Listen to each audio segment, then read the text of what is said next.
words from Paul's letter to his friends in Philippi, the 4th chapter. Always be joyful then in the Lord. I repeat, be joyful.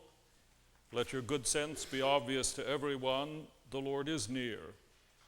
Never worry about anything, but tell God all your desires of every kind in prayer and petition, shot through with gratitude. And the peace of God, which is beyond our understanding, will guard your hearts and your thoughts in Christ Jesus. Finally, friends, let your minds be filled with everything that is true, everything that is honorable, everything that is upright and pure, everything that we love and admire, with whatever is good and praiseworthy. And then the God of peace will be with you. Dear Mary, what a lovely party. I wish to thank you and George. God is great, God is good, and we thank him for this food. Dear sirs, thank you for attending to the matter of the lost shipment. Then there's the modern little fellow at the drugstore. The man handed him a piece of candy, and Mother said, "What do you say, Charlie?" And he said, "Charge it." Come, ye thankful people, come. The many forms of gratitude, the rituals of thanksgiving, the social graces, the civilities and courtesies that lubricate life together, make it pleasant, enjoyable, at least endurable. That's why we train our children to act on it, say it. Very important, these social graces, but Jesus clearly has more than social graces in mind as he tells this story you heard this morning. He's on his way to Jerusalem when 10 lepers approach in the distance crying out for his help. He tells them to go show themselves to the priest in the temple, and as they do so, they're healed. Then one of them returns to Jesus, falls at his feet, and breathes out words of gratitude. And Jesus responds, were there not 10 men healed? Where are the other 9? Is nobody going to turn and thank God for what has been done, except this foreigner? What is at stake here is neither polite habit, you see, or even a particular focus, remembering to count our blessings. What is at stake here is a pervasive attitude toward the whole of life. We need to remember that how we view reality determines what we are and with what spirit we live. It's not the way things are out there, but the way we see them in our heads that finally determines whether we know wholeness and life. Long time ago, a wise man by the name of Anthony of Chirolles wrote, when you choose your life, you choose all the conditions of your life. When you choose the thoughts upon which you allow your mind to dwell, thought is the real causative force in life. You cannot have one kind of mind and another kind of environment. And this is the supreme key to life. You cannot change your mind without your environment changing as well. So the Apostle Paul does not say, finally, beloved, whatever is tragic, whatever is scandalous, whatever is gruesome, whatever is criminal, whatever is threatening, whatever is despicable, whatever is lascivious, whatever is ugly, whatever is degrading, fill your minds with these things.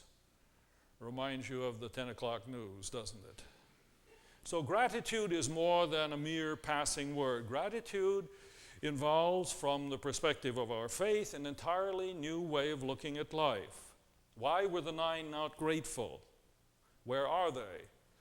Taking their healing for granted, I suspect. After all, lepers that they are nevertheless part of God's chosen. They know that, and they've done what the ritual law demands.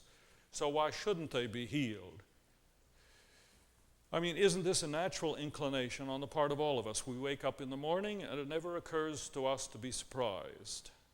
Life, I've grown accustomed to your face. It is, after all, my life. It doesn't belong to you. It doesn't belong to the government, thank God. And all the accoutrements of my life, wife, children, home, car, career, pleasures, routines, health, have I not worked pretty hard to hang on to them, to deserve them? Really, don't I have a right to all these? I suspect that's where the 9 are. They've done what was asked of them. They'd observed the ritual that Jesus points them toward, and they've been rewarded with healing for their obedience. I suspect that's where most of us are on a lot of days. Worth Our worth equals our accomplishment, whether it's performance of temple rituals or corporate rituals or cultural rituals. We do live in a performance-oriented society, do we not? Who gets the applause? Who does our society look to and admire? Who do we count important? Who do the young emulate? Is it not those who in one way or another have, and we say it, made it? Whether it's celebrity or politician or player or tycoon. Now, of course, there's nothing wrong with success in life, with winning, with achievement in and of themselves. Their challenge can call out the best in us and make us contributors to the larger world as well as our own lives.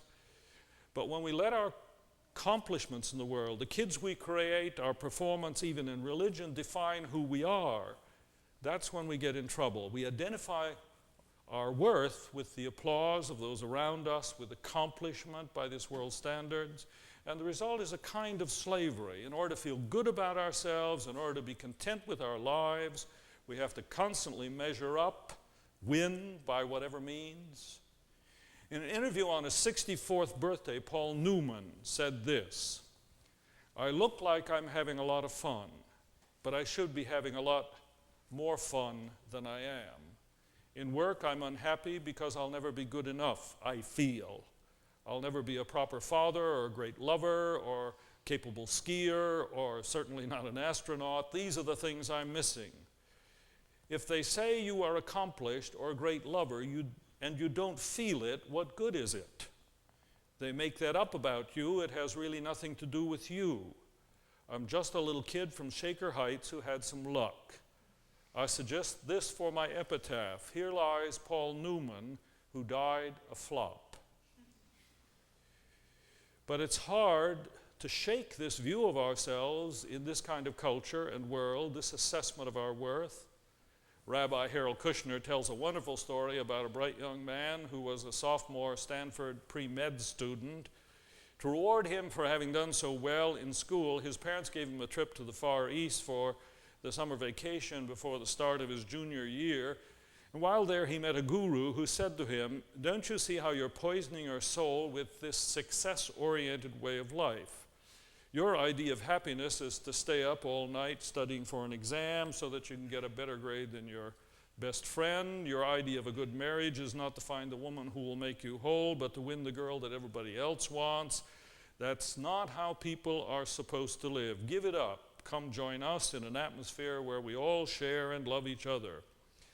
Well, the young man had completed 4 years at a competitive high school to get into Stanford, plus 2 years of pre-med courses at the university, and he was ripe for this sort of approach. He called his parents from Tokyo and told them he wouldn't be coming home. He was dropping out of school to live in an ashram. Well, 6 months later, his parents got this letter from him. "Dear Mom and Dad, I know you weren't happy with the decision I made last summer, but I want to tell you how happy it has made me. For the first time in my life, I am at peace. Here, there's no competing, no hustling, no trying to get ahead of anybody. Here, we're all equal and we all share. This way of life is so much in harmony with the inner essence of my soul that in only 6 months, I've become the number 2 disciple in the entire ashram. I think I can make number 1 by June." It is hard to escape our cultural skin, and I don't think there's any necessity to do so. The danger, of course, is the equation. My worth equals my accomplishment. I am what I do. We buy into it. So hard to live on any other basis, with any other perspective. Except for one leper.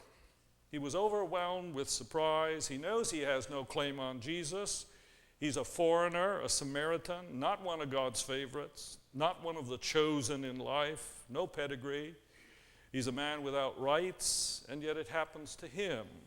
Life comes. The man thanked Jesus, and Jesus said, "Your faith has made you whole." The attitude that saves him is the willingness, after all is said and done, to accept life as sheer gift from the one who gives it each day. Faith, you see, means to see life only and always and finally as not something we deserve or have a right to, have a claim on, but a gift from the hands of God, a gift whatever comes. And it's this attitude, this willingness to receive life as gift in gratitude that makes us whole. The other 9 may have lost their leprosy, but this man found the real thing. His is a double healing, did you notice? We might pause to ask why it is that we resist seeing life this way, why we have difficulty with the thought that life finally is sheer gift, nothing but gift, nothing we can finally deserve. It speaks of 2 dimensions of real life that we all have trouble with: dependency and obligation. If we wake up to the fact that life isn't ours to claim or deserve, but is a gift that comes to us with each day's light, we're confronted with what? With our ultimate dependency. And that's a disquieting reality. We're much more comfortable assuming our self-sufficiency and autonomy, that we can do it our way. But faith means, real faith, precisely the recognition that our lives are not finally in our own hands. It means trusting ourselves and those we love with gratitude to a greater. And of course, the other reason we resist seeing life as gift is because it does arouse a sense of obligation. If someone does something for me quite gratuitously, I feel indebted to them and I'm uncomfortable with that status. So I hasten to balance the scales. You invited us last, so now it's our turn to invite you. Let's get this obligation out of the way as soon as possible. But what if the gift of life is and remains gratuitous and there's nothing I can do to balance the scales? What if I remain in debt to my God all my days? If I can somehow live my days as if they were mine to do with, as I jolly well please, I can avoid this feeling of indebtedness. You know, we've learned that it is more blessed to give than to receive. But isn't it true that in some ways it's infinitely more difficult to receive than to give? To take life as sheer and utterly gracious gift rather than assume it is our right, a possession, to live out as we please. The reality is life finally is a gift. To be sure, we have to play our part and do our share. But who here this morning can truly take credit for who we are and where we are and what we have? We've worked hard, of course, but we've worked no harder than many a peasant in a rice field in far-off Indonesia. And we've had the advantage of family and education that are the envy of most of the world, and most of us have escaped illness or misfortune, at least until this hour. By all odds, we are the most fortunate, the most graced of God's creatures. And if we learn what the lonely leopard learned, if we learn to accept that life is gift, as grace, as surprise, we discover what wholeness is finally all about. In the first place, we find ourselves caught up in the sheer goodness of life. We learn to take joy in everything that comes our way. Rejoice always, urges the apostle on his friends. And again, I'll say it. Gratitude becomes a source of gladness. People who see life as gift take joy in it. G.K. Chesterton put it this way: the test of all happiness is gratitude. Children are grateful when Santa Claus puts in their stockings gifts of toys or sweets. Can I not be grateful to Santa Claus when he puts in my stockings the gift of 2 miraculous legs? He says, until we're grateful, we will not find life miraculous. Until we find life miraculous, we will not find it important. Until we find life important, we will not be happy here. The poet writes, I offer thanks for just familiar things.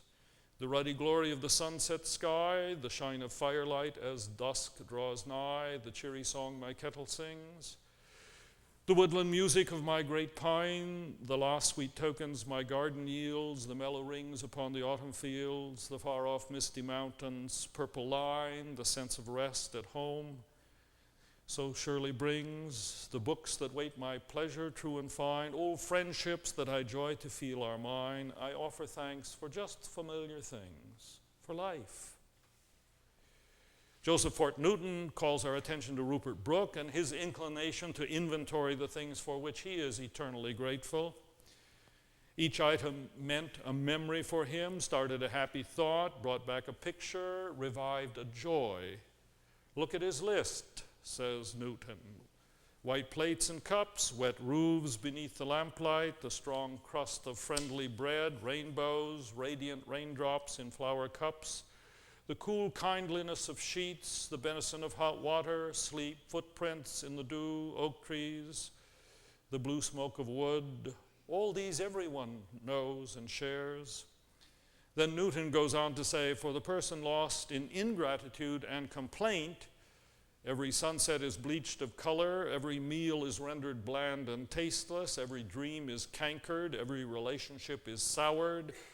Ingratitude stops up prayer, represses joy, misdirects energy, robs the middle years of their productivity, and crowns old age with a thorny wreath of bitterness. And accepting life as gift enables not only gladness on good days, but I dare say grit on hard days. The most striking thing about the appeal for gratitude in this old faith and this old apostle is that he appeals for gratitude no matter what, in everything, with thanksgiving. Focusing on the gifts still present, even in the tough times, the hard moments, enables us to endure. I think one of the most obvious things about gratitude is this: you will not find that it has any relationship to the presence of comfort and security. You know, you might think that the easier life is, the greater the material wealth and abundance of friends, the greater the gratitude will be. Not so.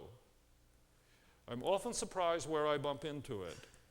The most grateful are often the most burdened, the most challenged. The least grateful can be those who have it made. Who's the grateful leper in our story? He's the outcast, the one with no status or future as far as his situation is concerned. He's even lost his 9 companions now who are back in the good graces of their community. Now he's really alone, the one with the least reason to be there giving thanks. And yet there he is. When I think of people that I've known who are seemingly ever grateful no matter what, I think of a friend we have in Nazareth. He's a bus driver. We've known him for over 50 years and can count him as a friend. Life has not been easy for him and his family, as you can imagine. Some of you have met him. His grandfather came out of the desert as a Bedouin. He's an Arab in a Jewish land, a leper, if you will, in his own country. And especially now, as you well know, life has turned very difficult. There's not much for a bus driver to do in a country where there are no tourists. Survival is a real struggle. And yet the words that come most readily to his lips, even now, no matter his circumstances, are, thanks God. Thanks God, he says, we're alive. Thanks God I have my health. Thanks God for my wonderful family.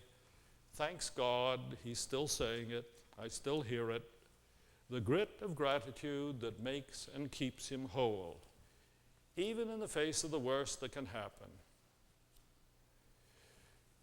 The gladness of the grateful heart, the grit of the grateful heart, and then I think also the generosity of the grateful heart. The grateful tend to be the generous. Our friend shares his home with his 4 children and the 5 children of his brother who died a few years ago, even takes care of his brother's wife.